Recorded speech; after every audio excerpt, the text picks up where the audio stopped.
Movie দেখা শেষ করে আমরা ডিসাইড করলাম একটু ডিমার্টে ঘুরে আসবো আর কিছু জিনিস কিনে নেব। অবশ্যই বলে রাখি, ওই কিছু জিনিসের মধ্যে আমার পছন্দের উল্টোপাল্টা জিনিসই ছিল সবচেয়ে বেশি। উইকেন্ড ছিল, তাই ডিমার্টে ঢুকেই বুঝে গেলাম ভালোই ভিড়। তবুও মুড অফ না করে শপিং শুরু করে দিলাম। প্রথমেই নিলাম আমার পছন্দের কিছু বিস্কিট, তারপর লটি চকোপাই, এটা তো আমার অল টাইম ফেভারিট। তারপর নিয়ে নিল একটু হাইড অ্যান্ড সিক। এরপরও নিচ্ছিল একটু চাল, নুডলস, পপকর্ন, পাস্তা, আমার খুব পছন্দের পেপার বোট।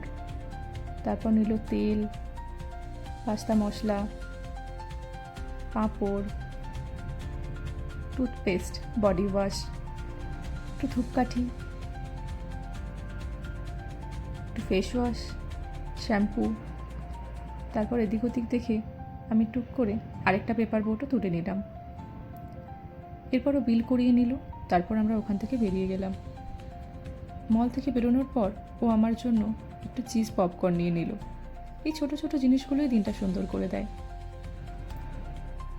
বাড়ি ফেরার পথে ট্রাফিক ছিল ভয়ঙ্কর, এতটাই যে আমাকে হেঁটে রাস্তা পার হতে হয়েছিল।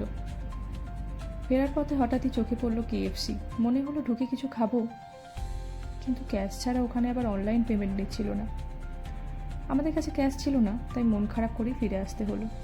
অনেকেই এই সমস্যায় ওখান থেকে ফিরে যাচ্ছিল, তাই আমরা আবারও সরাসরি বাড়ির দিকেই রওনা দিলাম। বাড়ি এসে যা যা শপিং করেছিলাম সব গুছিয়ে রাখলাম। তারপরও অর্ডার করে নিয়েছিল পিৎজা হাট থেকে 2টো ভেজ পিৎজা আর বার্গার কিং থেকে 2টো চিকেন বার্গার। এই দিয়ে আমরা আমাদের সেদিনের ডিনার কমপ্লিট করেছিলাম। একটা সাধারণ দিন, কিছু নিজের মতো মুহূর্ত। আর এইভাবেই এই ব্লগটা এখানেই শেষ করলাম।